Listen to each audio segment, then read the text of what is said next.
Imagine the world's biggest energy exporter running out of fuel. Well, that's exactly what's happening in Russia. After months of refinery fires, drone attacks, and regional shortages, Moscow is now importing gasoline and diesel from Belarus, the first time in decades that it's had to rely on its neighbour.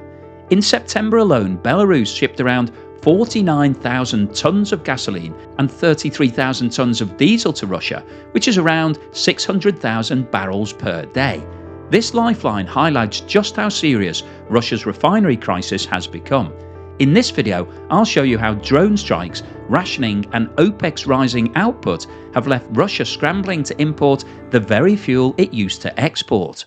Welcome back to the channel. As I'm sure you'll be fully aware, Russia is one of the biggest producers of oil and it's been one of the biggest exporters historically.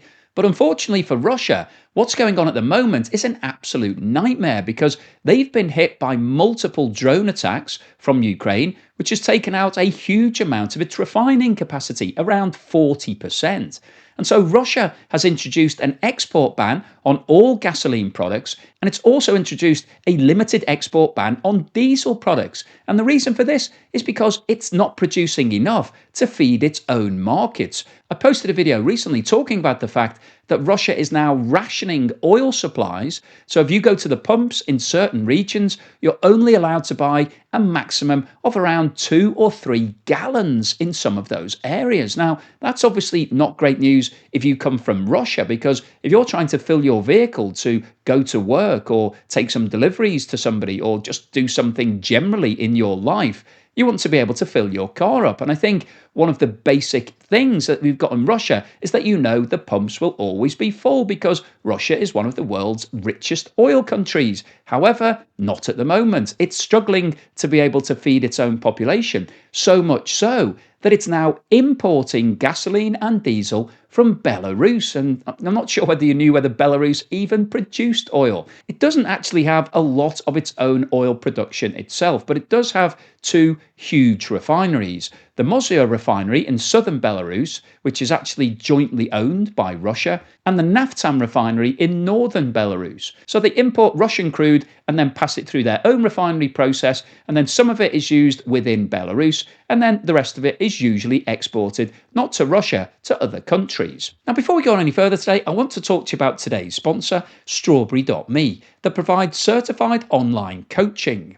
Now, coaching is something that I'd never tried before I started working with Strawberry.me, but I've been using them for the past 6 months. I've got a coach called Colleen, and I found it to be extremely helpful and really useful in terms of firstly focusing my energy, making sure I know what I'm looking to achieve and how I'm going to get there, and then also having a sounding board. I speak with Colleen every 2 weeks, talk about what I've been looking to achieve, what I've actually done, what I'd like to achieve, what I'd like to do things better. And the great thing about coaching, it's not therapy. This is here to really help you to develop personally and professionally. So if you're looking for somebody who could get on your side and really help to keep you focused, then I think online coaching could be for you.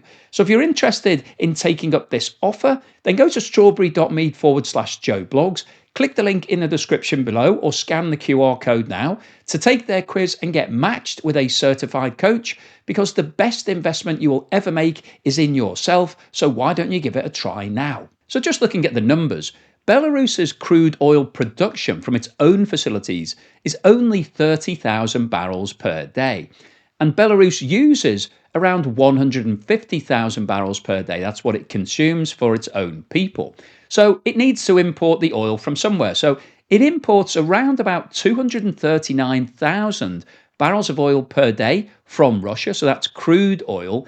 And that crude oil is then fed into the refinery system within Belarus and has the potential to produce 480,000 barrels per day of refined products such as gasoline, diesel, kerosene. I will say petrol, actually, because I get a lot of comments from people saying, why do you keep saying gasoline? There's lots of countries around the world who use the term petrol. Well, I'm bilingual. I can say petrol or gasoline, but you still get the point. So it can produce almost 500,000 barrels per day. So it's a big producer, and therefore it's exporting a lot of that to make some money for Belarus.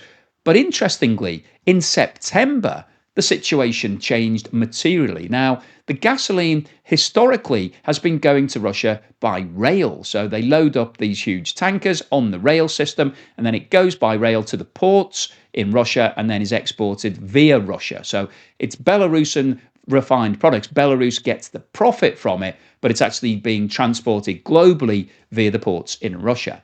And in August of 25, and which was seen to be a relatively standard month, there was 95,000 barrels per day of gasoline sold directly to Russia. So Russia does buy some of it. It may then be exporting it on to make some profit for itself. I'm not entirely sure what the economics are. We haven't been given the details. Russia doesn't really share that sort of information with anybody. And it exported 132,000 barrels per day of diesel. So in total, Belarus sold 227,000 barrels of refined products to Russia in August. Now, if we have a look at the figures for September, you can see that they are materially different.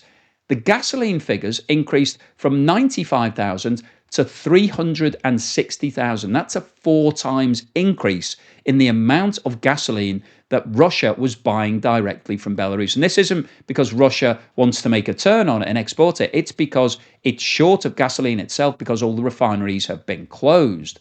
And in terms of diesel, it increased from 132,000 to 241,000. Now, that makes sense because the bans that have been introduced by Russia, it's an outright ban on all gasoline products, whereas the diesel ban is only relating to traders. So production companies can still actually export diesel at the moment, but if you're a trader, then you can't. So the diesel shortages aren't as severe as the gasoline shortages. But in total, the combined figure was 601,000 barrels per day. That's not in total in the month, that's every single day. So that represents an increase of almost 3 times compared with what Russia was buying in August. And the reason why it's doing this is because it simply can't produce enough for itself. And of course, the worrying thing from Russia's point of view is that it's going from being an exporter, where it's actually making money by selling these products to other countries. That's how it's actually funding the economy. It's no longer doing that.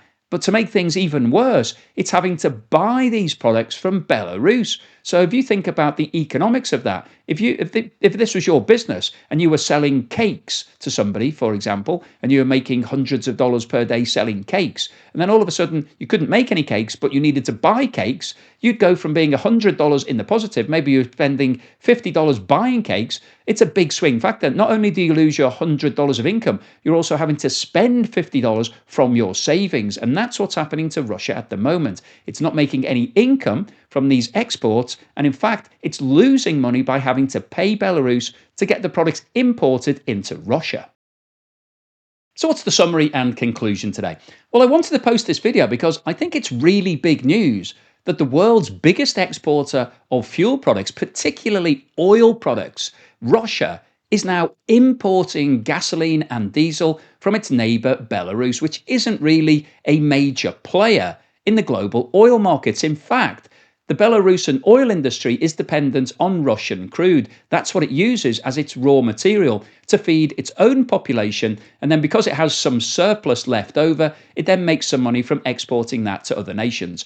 Not European nations, because the sanctions that are in place also apply against Belarus. It's seen to be a very close neighbour of Russia and to have facilitated some of what happened in Ukraine. So Belarus is under its own sanctions, so it doesn't sell anything to the West, but it is selling some of those products to Asia.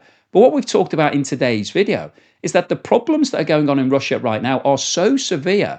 The gasoline shortages have got to the point where Russia is now having to buy in gasoline and diesel from Belarus. And this is crazy for a country that is literally swimming in oil. It's got so much oil, it doesn't know what to do with it. But because of the drone strikes, which have been targeting all of these refineries, which turn the crude oil into the finished products, because nobody can use crude oil. You can't put crude oil into your vehicle. You can't use crude oil in your factory. You need to have a refined product such as gasoline, petrol, diesel, kerosene, whatever it might be, jet fuel. All of those things need to go through the refinery system. Now, Russia has around 44 mega refineries. It's got huge capacity. And of course, it's been exporting all of those refined products. That's where Russia makes the most of its margin because it's a much more high margin product than just selling crude oil. Crude oil is just a basic raw material, but if you're selling the finished article, you can charge a much higher price. So that's been happy days for Russia for the last 70 or 80 years. But unfortunately, it's now got to the point where the attacks have caused so much damage and restricted the flow of finished products that Russia doesn't have enough. We talked about the shortages in a recent video, that people are going to gas stations and there isn't any gasoline available, or they're being told they can only buy 2 gallons or 10 litres. So this tells us that there are serious problems. But the fact that Russia is now importing gasoline and diesel from Belarus is an absolute nightmare from Russia's perspective. And of course, this is going to encourage Ukraine to keep up those attacks because it can see the tangible benefit from Ukraine's point of view of hurting the Russian economy. And as I talked about earlier in the video, we've got a huge swing factor here that Russia not only has lost all of its income from the sale of gasoline and diesel, but it's now having to spend some of its savings on buying in these products from Belarus. So that's an absolute disaster from an oil perspective. And one of the other things that I talked about in a recent video is that OPEC Plus, which is the oil nations consortium of which Russia is one of the main players, has been increasing the amount of oil that it's supplying into the global markets. And the reason for that is because Saudi Arabia got very upset that some of the nations were not actually abiding by their quotas. They were actually releasing more oil than they'd agreed to so that they could make more profit for themselves. So Saudi Arabia wanted to put a stop to that. So we've seen all of the cuts that were introduced in 2023 being completely eradicated. And in fact, OPEC Plus is now increasing on a net basis the amount of oil in the global markets. And what that is doing is driving down the price of oil. Now, that's good news if you're a buyer of oil. So if you're a consumer like me, then you want to see prices going down at the pumps because you've got more money to spend. But if you're a producer of oil, it's an absolute disaster because all it means is that you're getting less for your product than you were this time last year or this time 2 or 3 years ago. So if the price of your product is going down and your fixed costs are not changing, which they're not in Russia, then that means that your profit margins are being squeezed, you'll have less profit and therefore less cash. And that's a major problem for Russia at a time when it's seeing its production being damaged by the impact of all of these drone strikes. So Russia is being hit from both sides here. And all of this means that Russia will have less income from its oil sales for 2025, and as long as these drone strikes affect all of the refineries.